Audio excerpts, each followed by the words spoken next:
Before washing your Brookstone heated blanket, the most important step is checking the care label for specific manufacturer instructions. Next, always unplug the blanket from power and detach all controllers and cords.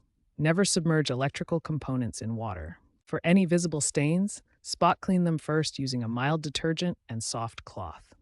Gently dab the stain without excessive rubbing. For machine washing, use a gentle or delicate cycle with cold or lukewarm water. Add only a small amount of mild laundry detergent. Alternatively, you can hand wash by immersing the blanket in lukewarm water with mild soap. Gently agitate the blanket and avoid wringing or twisting. Finally, thoroughly rinse the blanket with clean water to remove all traces of soap and detergent. Complete removal of cleaning products is essential for the blanket's longevity. After washing your Brookstone heated blanket, you have two drying options.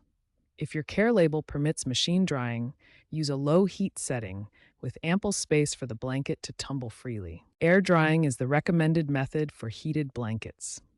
Drape the blanket evenly over a clothesline or shower rod, ensuring it's well supported and avoiding direct sunlight, which can damage the fabric. This step is critical for safety.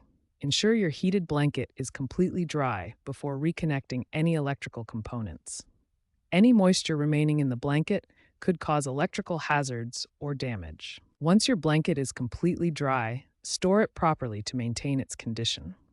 Fold it neatly and place it in a cool, dry location away from direct sunlight.